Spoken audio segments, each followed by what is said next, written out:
Llegó Gina Ibarra acompañada de grandes especialistas, reconocidos conferencistas, profesionales de la salud y autores importantes. Entérate de todo lo que quieras saber sobre tus hijos con Gina Ibarra en Hablando de Mamá a Mamá. ¡Comenzamos!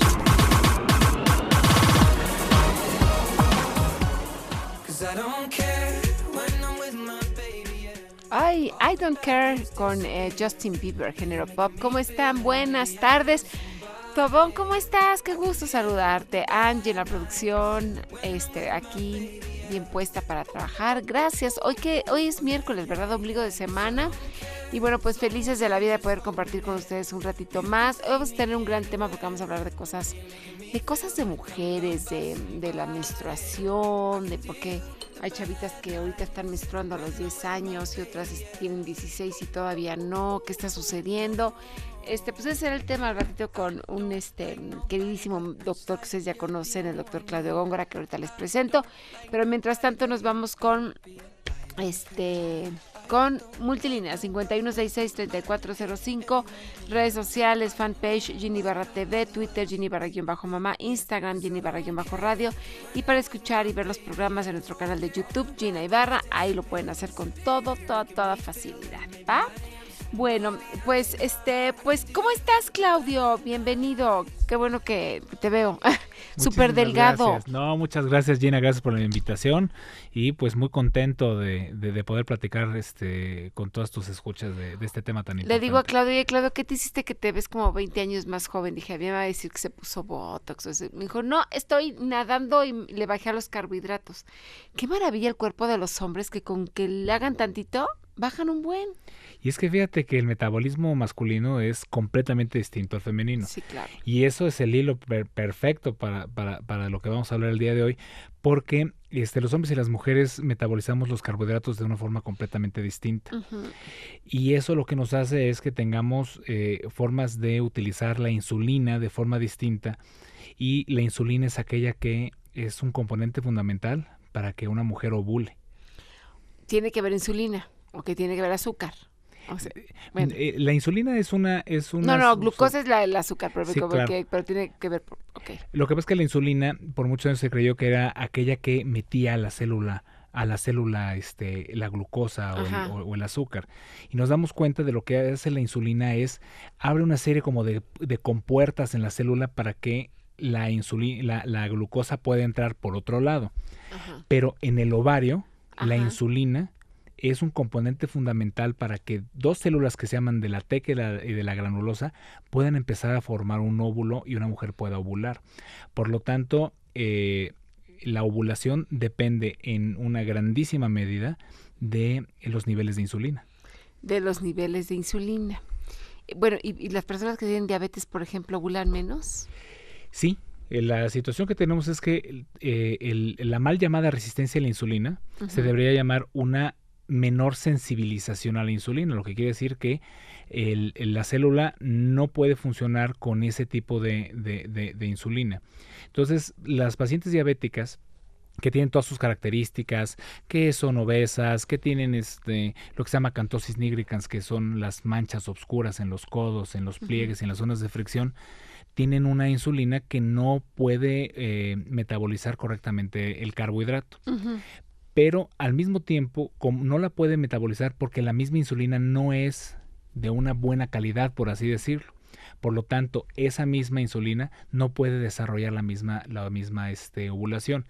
Estas pacientes que son un poco, tienen un índice de masa corporal aumentado, pues secuestran la mayor parte de esa insulina para metabolizar el carbohidrato y por lo tanto no ovulan. O sea, las que están gorditas. Así es. O sea, si estás gordita o si estás muy flaquita, cambias tus niveles de, pues no ovulas, pues. Así hay facilidad de que no ovules porque también las chavitas son muy delgadas, incluso cuando les dan anorexia o ese tipo de enfermedades, de trastornos, dejan de menstruar. Lo que se nos olvida a veces es que los estrógenos tienen un substrato hasta del 20% de la grasa corporal. Entonces las mujeres que hacen mucho ejercicio, que son extraordinariamente delgadas, de entrada tienen un 20% menos de esa grasa corporal, y la secreción de estrógenos es muy difícil de que sea lo suficiente para desarrollar a veces hasta los caracteres sexuales secundarios y la culminación, que es la menstruación. Yo siempre he dicho que la menstruación es como el letrero de neón que nos está diciendo cómo es más o menos la vida hormonal. Sin embargo, no todo es anormal ni es una enfermedad. Sobre todo las mujeres atletas, las mujeres que son muy delgadas, que son las bailarinas, las que practican gimnasia olímpica, son pacientes que retrasan mucho la primera menstruación, que se llama menarca. Y no necesariamente es una enfermedad, sino es una consecuencia de un estilo de vida. Y no es ni bueno ni malo. No, en lo absoluto. Fíjate que lo que podría llamarnos a nosotros un poco la atención es aquella mujer que ya empezó a menstruar de forma normal o habitual y se le quita la menstruación en cualquier momento. A eso le llamamos nosotros una amenorrea secundaria. Ya te había bajado la menstruación, pero posteriormente se retira. Entonces sí lo tenemos que estudiar. Alguna alteración hormonal primaria, que sea de una glándula, secundaria, que sea por el peso, por algún medicamento, por alguna hormona que estamos tomando, o por las pacientes que finalmente bajan de peso o que empiezan a tener secreción de alguna sustancia que altere la secreción de la insulina. Eso es algo muy complicado. Sí, muy. ¿Cuál es la principal causa externa que aumenta esta secreción de situaciones antiinsulínicas? Es el estrés.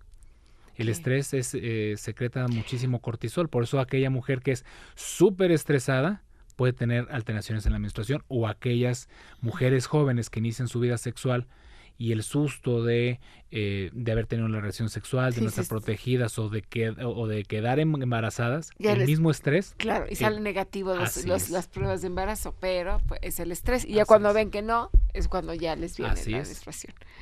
Híjole, es que la mente es poderosísima, ¿no? Yo creo que el cerebro también tiene mucho que ver.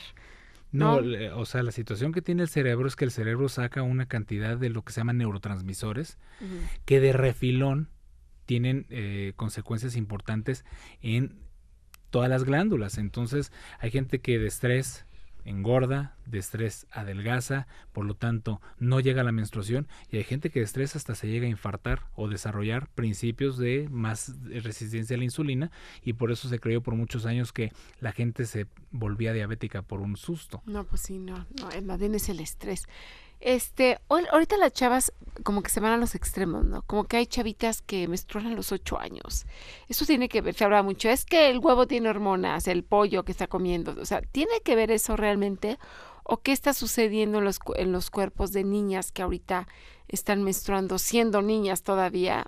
Y hay otras jovencitas que a lo mejor tienen 16 años y todavía no menstruan. Mira, son 1000 cosas, y por eso cuando alguien me viene a ver al consultorio, este tipo de consultas les llamamos consejería. ¿Por qué? Porque hay una infinidad de causas, pero sí hay que ver cuáles son causas que hay que atender y cuáles no. Uno es la genética. Hay una cantidad de familias que se caracterizan porque aquellas mujeres de esa familia empiezan a menstruar cerca de los 9 años. Eso tiene algunas consecuencias. Mujeres de talla baja, mujeres que están muy cerca del trópico, empiezan a menstruar mucho más jóvenes. Sí tiene muchísimo que ver eso. Pero lo que son todas las hormonas que vienen en los alimentos, en realidad la cantidad es mínima. Es mínima. Sin embargo, no hay estudios que puedan decir, fíjate que a 50,000 mujeres que les dimos pollo con hormonas y a 50,000 mujeres que tenían pollo sin hormonas, tuvimos estas fluctuaciones. Entonces, se queda cerca de algo incierto, pero no está descartado. No está descartado, pero tampoco comprobado. Pero sería la verdad muy remoto. Yo sí que creo que son situaciones tanto sociales, familiares, la alimentación que se tiene una mujer joven de unos 14, 13 años, ahorita no es la misma alimentación que tenemos hace 40 años. Muchos alimentos procesados, Y lo más importante, que lo hablamos hace un rato, la cantidad de estrés que un niño de 13 años tiene ahorita no es la misma que teníamos nosotros no, cuando para teníamos nada. 13 años. Vamos a hacer una pausa comercial y regresando a la pausa comercial, tú dime cuándo les empieza a cambiar el cuerpo a las niñas. Por ejemplo, una niña de 8 años que le viene la menstruación ya empieza a tener cambios en su cuerpo ya de mujercita, y una niña de 16 que no le ha bajado sigue con el cuerpo de niña. ¿Tiene que ver la menstruación para un antes y un después? Vamos a una pausa y me Claro que sí. contestas. Vamos. Entramos con este tema que se llama Soccer de Jonas Brothers, álbum Happiness Begins. Y bueno, pues estamos transmitiendo completamente en vivo a las 3 de la tarde con 16 minutos. Y fíjense que tengo boletos de teatro. Tengo para Pequeña Voz de Jim Cartwright con Odiseo Bichir, Karina Gidi, María Panela, entre otros. Tengo 10 pases dobles para este sábado 1 de junio en el Teatro Milán. También tengo para la obra de teatro Suertudotas, 10 pases dobles en el Teatro Manolo Fábregas. Y tengo conferencia Mi Tesoro, Mi Reflejo, 10 pases dobles para este sábado 1 de junio a las 9:30 de la mañana en Sea Working Space. Bueno, los boletos están aquí físicos también, ¿verdad? ¿No? Por lista, ok, boleto por lista si quieren ir a ver, escuchar o ver esta conferencia más bien de Mi Tesoro, Mi Reflejo. ¿Quién la da, Angie? Ahorita me das más información sobre de qué trata esta conferencia porque apenas me estoy viendo. Y bueno, pues estamos aquí con mi queridísimo doctor Claudio Góngora, especialista en ginecología endocrina, obstétrica y cirugía de mínima invasión. A quien pues me gusta mucho que esté con nosotros porque hablamos bien rico, y me quedé con una pregunta sobre el cuerpo de la mujer, si hay un antes y un después de la menstruación. Mira, socialmente la menstruación es un paso, es un ritual de paso en todas las culturas. Sin embargo, el punto cardinal no es la menstruación a nivel a nivel orgánico. Hay digamos que tres definiciones que por muchos años se trataron de manejar como similares y que no lo son, que son la definición de la famosa pubarca, la famosa menarca y la famosa telarca. Okay. La pubarca es cuando hay la aparición de vello púbico y sobre todo vello también en las axilas. La telarca es cuando empieza el crecimiento mamario. ¿Y cuánto tiempo hay de una a otra? Nada que ver. Nada que ver. ¿Puede ser primero la menarca antes de la pubarca o no? Así es. Ok. Y la menarca, que es la primera menstruación. Ok. Usualmente primero es la menarca. Sin embargo, en cerca del 30%, primero es la pubarca, empiezan un poco de vello y como al año empieza la menstruación. Sin embargo, nos hemos dado cuenta que esto tiene muchas aristas porque el desarrollo depende de tres cosas. Uno es de la hormona del crecimiento, de los estrógenos que son secretados por el ovario y también por la grasa y por la tiroides. Okay. Entonces, cualquier cosa que te pueda alterar alguno de esos tres va a alterar la aparición de alguno de ellos. ¿Qué quiere decir? Una niña que es súper deportista, que tiene 9 años, 8 años, que es corredora, nadadora o que practica gimnasia olímpica. Sí, como muchas de ahorita. Así es, ¿qué va a tener? Ella va a tener un impulso tiroideo alto. ¿Por qué? Por la forma de su ejercicio. Eso va a retrasar un poquito la aparición de los estrógenos. Sin embargo, va a estimular la hormona del crecimiento. Por lo tanto, esta niña va a tener primero la pubarca, va a tener primero el vello, va a empezar a crecer poquito a poco el pecho y probablemente 1, 2, 3 o hasta 4 años después vaya a aparecer la primera menstruación. Oye, eso es importante saber porque cuando nuestras hijas hacen mucho ejercicio, puede ser de que la menstruación les llegue después de las que no hacen ejercicio. Por supuesto. Esto que dices de la glándula mamaria del crecimiento, igual que la estatura, porque dicen que cuando te llega la menstruación ya creces mínimo, sí. Ya de su estatura creces mínimo. La glándula mamaria le pasa lo mismo que la estatura, que antes de la menstruación puede seguir creciendo y después de la menstruación deja de crecer, o es por edad. Una mujer que empieza a menstruar más o menos va a tener un aumento de la estatura de 1 o 2 centímetros máximo. ¿Por qué? Porque lo que se llama las epífisis, que son la parte distal de los huesos, se cierra. Muy poquito. Así es, muy, muy poquito. Sin embargo, y nosotros lo hemos visto, esas niñas que ya empezaron a menstruar desde primero de secundaria, y no se ven en lo absoluto igual que cuando están en primero de preparatoria. ¿Por qué? Porque la pubarca y la telarca, sobre todo la telarca, tiene unas fases que se llaman fases de Tanner 1, 2, 3, 4. Y después de ese Tanner 4 llega a haber como una madurez del Tanner. No es lo mismo cómo se ve un pezón de una niña de 9 años que el de una mujer adulta. Pero aunque tengas un Tanner 4 a los 14 años, que es parecida de una mujer adulta, no se ve igual a los 14 que a los 19. Entonces, ese es un periodo que en realidad no tiene ningún nombre, que a mí siempre me ha gustado pensar como un periodo de asentamiento, en el cual el pecho sigue creciendo, ¿sí? El vello sigue creciendo, pero no así la estatura. No, o sea, entiendo entonces que la estatura nada más 1 o 2 centímetros después de la menstruación, pero la glándula mamaria y todas los caracteres pues ya de femeninos, ¿no? El vello y toda esta parte, esa sí puede seguir aunque ya haya venido la menstruación. Sí se puede modificar, porque además la glándula mamaria no solamente es aquella que produce la leche, sino tiene como un esqueleto fibroso, tiene grasa. Pero debe haber un momento en que ya no te crezcan las mamas, sino imagínate, a los 30 años estaría todo el mundo que me crezcan, o sea, no. Sí, pero ahí ya depende de otra situación, ya empieza del impulso hormonal, de unas menstruaciones normales, de la dieta, de la ingesta de por eso, pero etcétera. sí, pero por ejemplo el cerebro se desarrolla a tal edad, la estatura llega después hasta la menstruación, o sea, como que los cuerpos se asientan en cierto momento. Mi duda es esta, el crecimiento mamario, ¿hay una edad en específico, 18 años, 20 años, 15 años? No, está programado genéticamente. Está programado. Así es. O sea, tú no sabes si a los 20 años de repente en lugar de ser talla A, subas a talla B. Así es. A los 17 puedes tener una copa y dices, ya me quedé ahí. Y a los 18, 19 crece.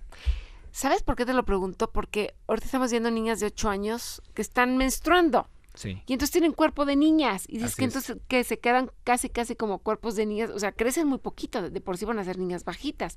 Pero su estructura ósea pues no tiene forma de una mujer, que es la cintura, las mamas, toda esta parte del desarrollo. No, porque lo que después tienes está también codificado otros datos femeninos, que son ¿cuál? La distribución de la grasa. Exacto. ¿Sí? No es lo mismo la distribución de la grasa que tenemos los hombres, que es alrededor del abdomen, que la mujer que lo tiene alrededor de la cadera. Entonces hay mujeres que empiezan a tener ya acumulación de grasa muy temprano en la cadera o muy tardíamente, y eso es lo que tiene una secreción mayor de estrógenos, y entonces todavía puedes tener 1 o 2 años después de crecimiento, o las mujeres que empiezan a tomar anticonceptivos, o la mujer que se embaraza muy joven. Hay mujeres que vemos perfectamente las fotografías del embarazo de su primer hijo cuando tiene 19 años y el embarazo de su tercer hijo cuando tiene casi 30.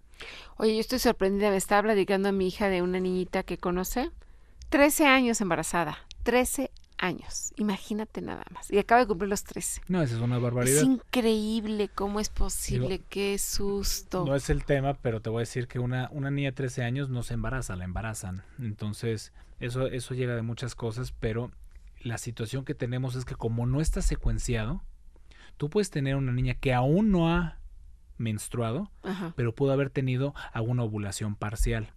Y una ovulación parcial es aquella, ¿por qué le llamo ovulación parcial? Porque son mujeres que llegan a ovular, pero su endometrio no es lo suficientemente maduro para desarrollar una menstruación, pero sí ovuló y por lo tanto se pueden llegar a embarazar. Es como dices, no, pero si nunca ha menstruado, ¿cómo está embarazada? Ah, porque sí estaba ovulando. Y es que, en serio, se oye como un cliché, pero la mujer es un misterio. Sí, es un misterio.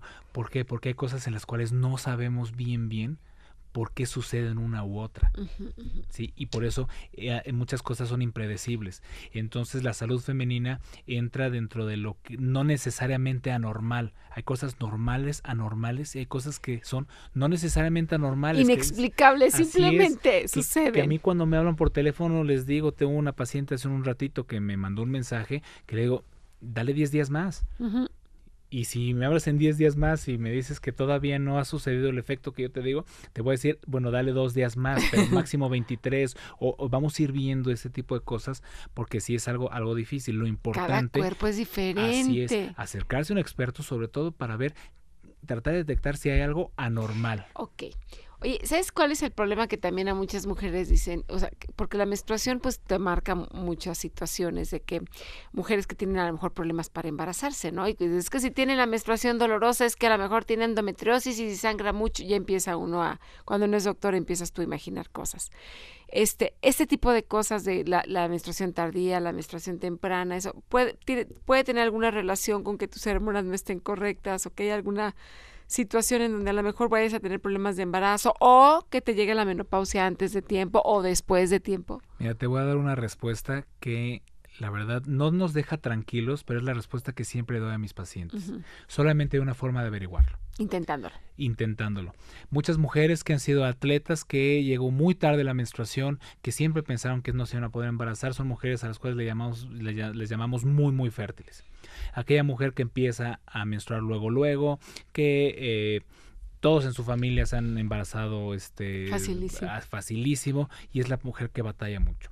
La niña que tiene ovario poliquístico, que es muy, muy, muy gordita, y uno dice, tus posibilidades de embarazo son como del 5% en un año, se embaraza luego y la gente muy sana.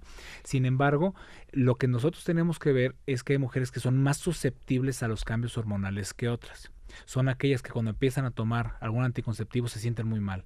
Son aquellas que cuando van a algún viaje o cuando suben 2 kilos de peso se llenan de granitos.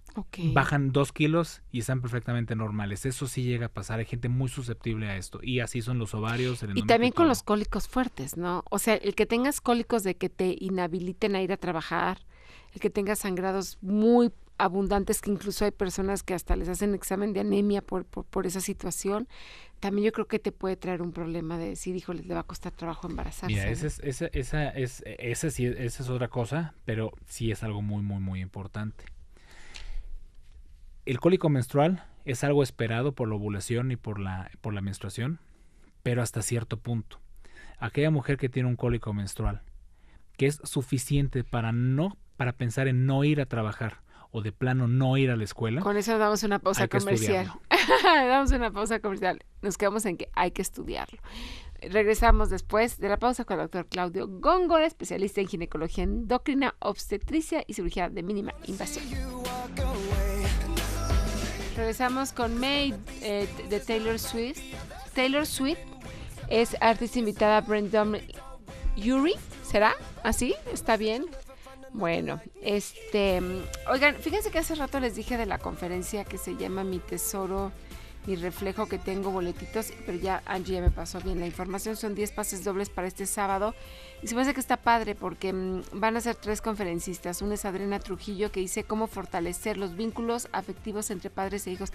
A ver si después las invitas, Angie. Se ve que está padre los temas que abarcan. También Liliana Sánchez, Hijos Tiranos. Y también está Nancy Lara, El amor en tiempos del PAC. Así que pues esta conferencia, si ustedes quieren ir, tengo 10 pases dobles y para que vayan y se enteren. Ayer yo fui justamente a la escuela de mis hijos, que fue una mamá y que la vamos a invitar, Angie, le pedí el teléfono, se llama Clarita, y habló sobre cómo su hijo se murió por las drogas y el alcohol. Y te hablaba como este chavito pues no le ponía límites, estaba en la parranda, se fue a estudiar a Canadá, regresó y hizo la prepa abierta, y pues la mamá como que pues no tenía tanta conciencia del alcohol. Ella lo platica ahí y el hermano también, y ya después te platica cómo se fue deteriorando, cómo se le fueron perdiendo las cosas, cómo el chavito empezó ya desde clínica súper acá hasta viviendo en la calle. Y fue una conferencia que la verdad muy reflexiva y habla sobre por qué nuestros hijos no deben consumir drogas ni alcohol. Y muy importante que no lo hagan antes de los 18 años, y yo le agregaría hasta los 23, cuando el cerebro está en pleno desarrollo, porque si no, la probabilidad de que agarren esta adicción es mucho más fuerte que si ya empiezan a consumir alcohol a los 30. Entonces, la voy a invitar al programa para que nos hable de su propia historia. Y yo ayer que la veía con una tristeza en su vida. Ya pasaron 5 años de esto, pero no se le quita la tristeza de la cara. Y te habla así, tú la ves, vestida toda de negro, y le ves una cara desencajada. Puso fotos de su hijo que estaba bastante guapo su hijo, con la vida por delante, y sin embargo, bueno, pues tenía también, dijo ella, que tenía esta esta tendencia o esta personalidad a fácil agarrar adicciones. ¿No ves que hay gente que pues tiene también ¿o no estás de acuerdo en esta parte de esta personalidad en donde es más fácil de que te agarres en los juegos de azar, en el cigarro, en el alcohol? Hay gente que dice sí y otras que dicen no me gustó, pero hay gente genéticamente todos tenemos una predisposición, uh-huh, sobre todo a la secreción de una hormona que se llama dopamina. uh-huh. La dopamina es una sustancia altamente adictiva. Uh-huh. Y sí hay gente que está más proclive a las adicciones, eso Sí. es indiscutible.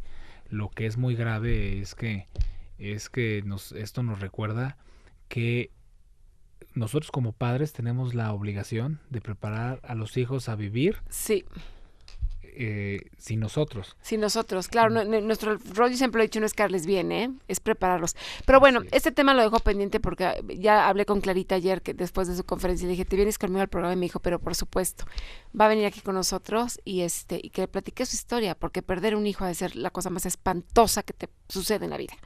Y ella está todavía con una cara de tristeza que nunca, yo creo que para reponerse está en China. Pero bueno, comparte su experiencia para saber cómo manejar esta situación. Mientras tanto, pues seguimos con Claudio Góngora, ginecólogo. ¿Y te quedaste en algo en especial, Claudio?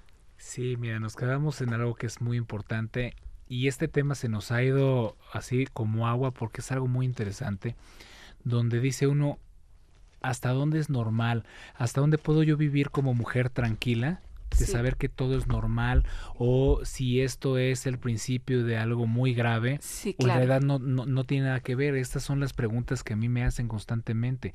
Oye, ¿esto es grave o no es grave? ¿Me va a traer problemas después o no? Y no hay forma de saberlo. Lo que sí te puedo decir es que yo soy un convencido de que la mujer tiene un sexto sentido. Sí, claro. Y Eso que cuando una mujer te dice o siente dentro de ella que algo no está bien, hazle caso porque seguramente hay algo que no está bien. Y este es un consejo que yo le doy sobre todo a mis colegas ginecólogos. Cuando una mujer te dice que siente que algo no está bien, hazle caso. Hazle caso. Y dos, una mujer sabe. Uh-huh. Una mujer sabe. Si tú no tienes la sensibilidad para hacer un buen interrogatorio que vaya más allá de lo científico, la pregunta con la cual yo trato de resolver todo es, ¿estos síntomas que tú tienes afectan tu calidad de vida?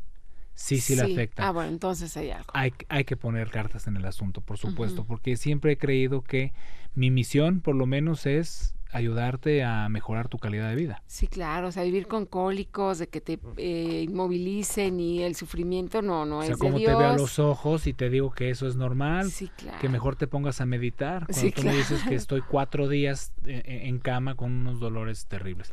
Y lo malo es cuando finalmente alguien sí te hace caso, se da uno cuenta que traes algo desde hace más de 10 años y el tratamiento que pudo haber sido muy sencillo ya no lo es tanto. Oye, creo que no me contestaste esta pregunta, porque nos fuimos por otro lado sobre si tienes la menstruación antes, tienes la menopausia antes, ¿tiene No, una es un relación? Mito. No, mito ¿Es completamente. mito? Sí, pero sí tiene algo que ver. Tú tienes que ver, una mujer ¿cuál es la edad más o menos normal de la primera menstruación?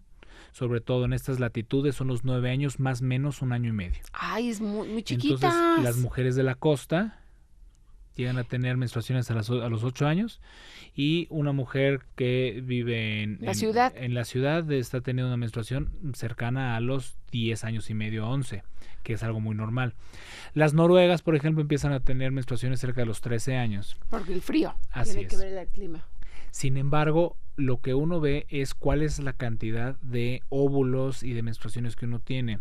Es muy interesante porque una mujer llega a nacer como con cerca de unos 30,000 folículos, de los cuales 3,000 llegan a la madurez, y entonces llegas a tener cerca de unas 3,000 menstruaciones. Uh-huh. Entonces, al tener unas 3,000 menstruaciones, tú más o menos vas calculando, y ahí es donde uno piensa, bueno, si empezaste a los 8, debes de estar más o menos dejando de menstruar unos 40 años después. Sin embargo, la edad internacional de la menopausia son 48 años más menos 2, ¿sí? En este país la menstruación se llega a retirar alrededor de los 51 años. Ujú. Y hay mujeres que empiezan a menstruar a los 14 y dejan de menstruar a los 51. Y hay mujeres que empiezan a menstruar a los 7 y tienen 56 años y siguen menstruando. No, bueno, 56 años de con la No tiene en menstruación, realidad qué horror. relación. Ay, sí. No tiene una relación. Pero sí, a lo mejor sí hace una historia familiar de la mamá, la abuelita, la tía, a lo mejor hay algo por ahí. Sí, ¿no? o por ejemplo mujeres que utilizaron por muchísimo tiempo anticonceptivos, que bajaron muchísimo de peso, subieron muchísimo de peso, hicieron mucho ejercicio, ese tipo de cosas llegan a suceder. Lo que sí es muy claro es aquellas mujeres que operan y o les retiras un ovario, el otro ovario va a hacer el trabajo compensado de los dos y ya hasta tener menstruaciones adelantadas. Hay mujeres que a los 40 años por ciertas cosas llegan a tener una menstruación adelantada que le llamamos una falla ovárica prematura. Y lo que sí es que aquellas pacientes que operamos para que ya no tengan bebés con la famosa salpingoclasia, sí les reducimos cerca de un 15% de la vida hormonal del ovario por la arteria que va en la trompa. A ver, eso es interesante. Las mujeres que tienen la salpingoclasia, ¿les llega la menopausia antes porque les reduces el funcionamiento del ovario? Sí, hace muchos años había una cosa que le llamamos el síndrome post-OTB. Cuando hacíamos un punto muy amplio, entonces quitábamos toda esa circulación y les bajaba hasta el 40% de la circulación hormonal. Ahorita, con mucho cuidado, más o menos hasta el 10% de lo que es la circulación colateral del ovario viene de la arteria tubaria.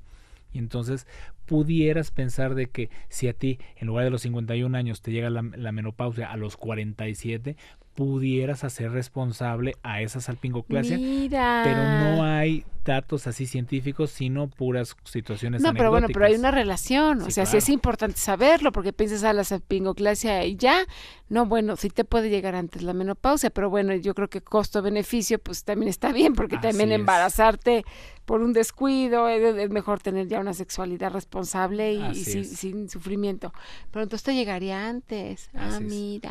Mira, pues ahí está. Dame un contacto, querido Claudio Góngora. Mire, estoy en las redes sociales, principalmente en Twitter, Ginecólogo MX, y estamos en el consultorio en el 16 64 7305 y 06. Ah, ok. ¿Un minuto? ¿Ya? 1 minuto y medio. Ah, ok. Bueno, Claudio, pues yo te agradezco muchísimo el que nos hayas acompañado y pues siempre sacándonos de dudas y de cosas importantes. Y fíjate que esta de la salpingo, esta sí no me la sabía, nunca me la habías platicado. Y bueno, pues ya nos vamos. Gracias por acompañarnos. No, mucho gusto. Y regresamos con Pilar Iturbide en su sección de todo un poco. A ver qué nos trae el día de hoy, Pilar. Vamos a una pausa y regresamos. Consejos para el hogar, recetas de cocina, recomendaciones para salir con tus hijos. De todo un poco, con Pilar Iturbide.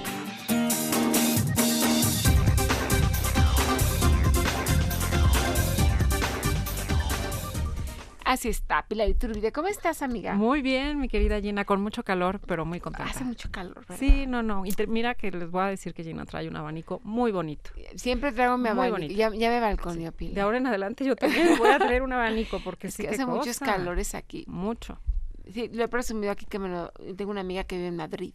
Ay, qué bonito. Y Claro, y ahí se sí, usa me lo mucho. trajo, le dije cuando viene a México, ¿qué te traigo yo? Un abanico, Muy porque me buena compré uno idea. en Huatulco de esos de palapitán, hombre, me duró 3 minutos, se me rompió horrible. Sí. Dije, no, quiero un abanico bonito. Ya me Claro, te trajo. lo concedió. Qué bueno.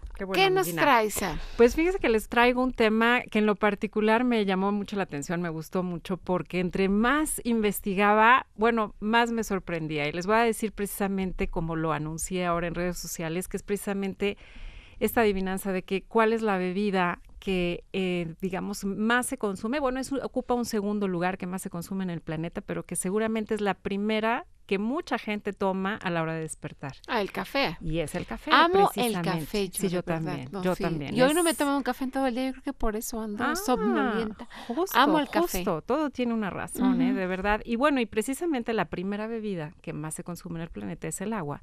y ahora pues el segundo es el café. Y precisamente el café, bueno, tiene una gran diversidad de ámbitos porque se ha visto tanto, obviamente, en la parte gastronómica, en el arte, en la literatura, en la ciencia, en la parte esotérica también, que eso les voy a hablar ahorita en un momentito más. Pero algo que me llama mucho la atención es en la cultura, sobre todo en este país de Turquía, que es muy famoso el café turco. Pues déjame comentarte que hay una promesa de matrimonio, que es que la mujer debe prepararle su cafecito al marido que ama y quiere todos los días de su vida hasta que la muerte los separe, porque si no lo hace, puede ser causa de divorcio. Ay, ¿Qué tal? ¿pero eso es real o es nada más una leyenda urbana? Es una leyenda urbana, pero que entre turcos dicen que sí, que es una maravilla ese café turco, entonces es la forma como decir te quiero, te amo. Y aparte lo leen, ¿verdad? Sí. Hay quien lee el café turco y voltea exactamente, justamente esa es la parte esotérica en la que ocupa el café, que de alguna manera, bueno, es del siglo XVII, con las abuelitas, imagínate estas abuelitas árabes y persas que se juntaban en la tarde a tomar su café, y justamente ese sedimento que quedaba en la taza lo empezaban a ver ciertas figuras, y de ahí fue como qué significa, y empezaron a ver que si lo del fondo de la taza representaba el pasado, lo de las paredes el presente y el borde era el futuro. Entonces se fue pasando de generación en generación y de país en país,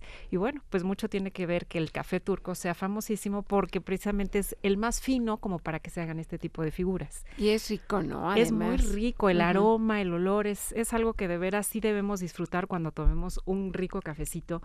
Y algo que también quiero decir como orgullosa mexicana es que precisamente México ocupa el 11º lugar de ser productor mundial del café. Pero de Chiapas, ¿no? ¿O cuáles son los lugares? ¿No? Los o 3 lugares, exactamente, son Chiapas, Puebla y Veracruz. ¿Puebla también? También. Mira, Chiapas y Veracruz. Yo entre hubiera los 3. pensado que era Oaxaca, no sé por qué. Bueno, Oaxaca también tiene muchísimas tiene cosas. chocolate. Exacto, es de lo que más se distingue también en Oaxaca. Pero bueno, quiero platicarles un poquito de estos tantos beneficios que tiene el café. Ahora sí les quiero comentar, esto no lo saqué de veras de la manga, esto es realmente de que me puse a investigar y es de cosas de datos científicos hechos en universidades y que muchos científicos comparten.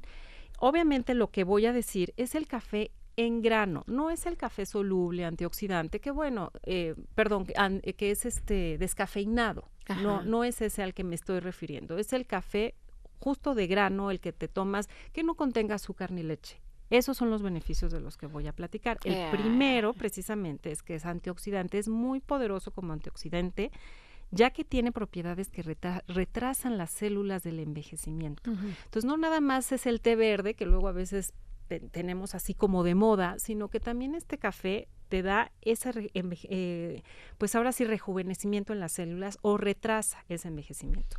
Otra de las cosas que también es importante es que te ayuda en adelgazar. No es que sea un producto mágico, el café no es magia, pero sí va muy vinculado con las dietas. ¿Por qué? Porque de alguna manera te da sensación de saciedad y además te aporta 2 calorías, o sea, por eso te comento, nada más es cuestión de que no le pongas mucho azúcar o un azúcar que tampoco no sea de muy calórica y sin leche, ¿no? O sea, esa es la idea.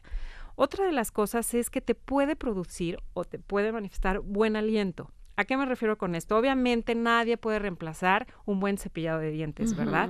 Pero en el caso de que hayas comido y te tomes un café después, de alguna manera va a inhibir el desarrollo de esas bacterias que pero también la gente aliento. que huele a café huele feo. Pero es que precisamente el café que se lo haya tomado con leche completamente provoca el efecto contrario, sí. que es el que te comento del mal aliento y de ese olor de café. Pero mientras sea puro, solito, puro, al contrario, ese lo inhibe.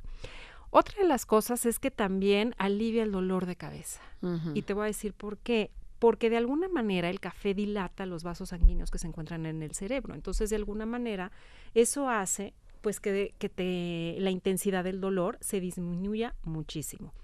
Ayuda también a tener un corazón saludable, y les voy a decir, se consume moderadamente. ¿Moderadamente a qué me refiero? De 2 a 4 tazas al día, no más. Ese es un consumo moderado de café. Pero ¿qué es lo que va a hacer? Es que va a disminuir el riesgo de una insuficiencia cardíaca. Si al contrario tomas de 5 tazas en adelante, los beneficios se diluyen como un buen café e incluso puedes sufrir graves daños. Entonces sí es muy importante que estés medido en eso. Otra de las cosas que me gusta mucho y que me llamó la atención es que favorece mucho la digestión. Y esto es porque aumenta la secreción gástrica, también ayuda en la cuestión del páncreas y de la saliva. Entonces hay una muy buena digestión. Entonces siempre que puedas, después de comer, tomar un cafecito, te vas a sentir mucho mejor. Y de alguna manera, bueno, pues el cerebro va a estar muy bien. Se dice que es un cerebro afortunado. ¿Por qué? Porque la cafeína en este caso es un muy buen estimulante.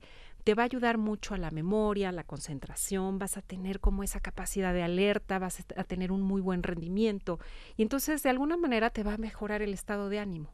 Y ese cansancio que luego uno carga, bueno, de alguna manera se va a quitar. Y va ligado justamente a que es un antidepresivo natural, precisamente porque tanto dopamina como serotonina es lo que libera y te llena de energía. Es precisamente por lo que dicen, no, tómate un cafecito, ¿no? Entonces eso es parte importante de por qué estos beneficios. Otra de las cosas y no me dejarán mentir, si hay algún muy buen deportista escuchándonos, fíjate que mejora mucho el rendimiento deportivo. Si tú tomas un cafecito antes de hacer ejercicio, que vas a hacer un ejercicio de larga duración, va a aumentar también tu resistencia física y lo comentaba hace un momento, de evitarte ese cansancio, ¿no? De alguna manera. Oye, está satanizado porque antes, cuando eran, yo no, pero bueno, muchos que eran chiquitos les daban café con leche en la noche.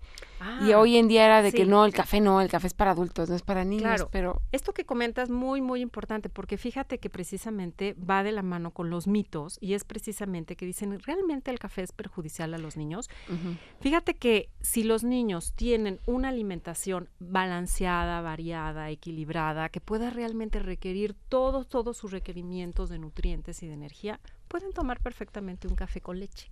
Uh-huh. La cuestión es esta, que realmente los niños tengan ese equilibrio de alimentación, pero no dejes que los niños tomen la cafeína mediante otros productos. Me refiero a refrescos de cola o de alguna manera esas bebidas energizantes. Entonces, un cafecito que le puedas dar con leche no pasa nada, siempre y cuando también una de las cosas importantes es que dicen, te provoca insomnio la cafeína. Uh-huh. Entonces es muy importante saber cuáles son los horarios que más se recomiendan para tomar el café. A ver, esa está buena. ¿Cuáles son? Entonces, aquí se dice que el cuerpo humano provoca una hormona que es el cortisol. O sea, eso es algo natural del cuerpo humano. Lo ideal no es luego despertar y tomarte un café, como muchos a lo mejor acostumbramos a hacerlo, pero es o porque tu calidad de sueño no es la mejor o necesitaste más horas de dormir. Entonces, en este caso se dice que después de que hayas despertado, más o menos 3 horas después, tu primer café. Estamos hablando más o menos de las 9 de la mañana. No, bueno. Entonces, del café como te lo digo, sí. El puro. Sin leche y sin nada. Exacto. Más o menos desde las 9 de la mañana hasta las 11:30, luego dejas pasar un descansito y luego se puede volver a tomar a partir de la 1 de la tarde y también muy bien te cae hasta después de la comida. ¿Por qué se dice que no muy noche? No, porque el cuerpo, el organismo tarda 4 horas en liberar toda esa cafeína, que es precisamente todo lo que ya comenté de esos beneficios que de alguna manera te mueve y te estimula. Entonces, pues no es algo bonito como para ya irte a dormir, es precisamente por eso, ¿no? Y bueno, el café es un excelente diurético y también aporta potasio, magnesio y flúor. Ahora, ¿el café es adictivo? Sí. ¿Tú crees que sea adictivo? Ay, yo sí, si no me tomo el café, sí me estreso. Hasta nos ponemos de malas, ese tipo de cosas, ¿verdad? Uh-huh. Bueno, pues te voy a decir que hay personas que les puede doler la cabeza o se sienten muy irritables o tienen fatiga si lo dejan de tomar. Pero esto nada más ocurre de 36 a 48 horas. Después, ya, no pasa nada. O sea, no es que esté a adicción de... No es que, exacto. Okay. Y ahora cuando... ¿Es realmente tomar café caliente te quita el calor? Dicen que sí, por eso en Arabia y en esos lugares. Exacto. Le dicen que realmente depende mucho del clima. Si el ambiente es seco, se quita. Y oye, ya nos están diciendo bye bye. Bueno, no hay nada más dulce que una taza de café amargo, así que los espero después con mi querida. ¿Contacto? En Facebook y Twitter, Pilar Iturbide, y en Instagram, Pili-Iturbide. Ok, gracias Pilar, gracias Angie Cabrera, gracias Tobón, Gerardo Tobón, y gracias a todos ustedes. Cuídense mucho, les mando besos y mañana con otro tema diferente. Vamos a hablar del síndrome de Hunter con la doctora Esther Lieberman. Únete a nuestras redes sociales. Twitter, Gina Ibarra-mamá. Fanpage, Gina Ibarra-TV. Instagram, Gina Ibarra-radio.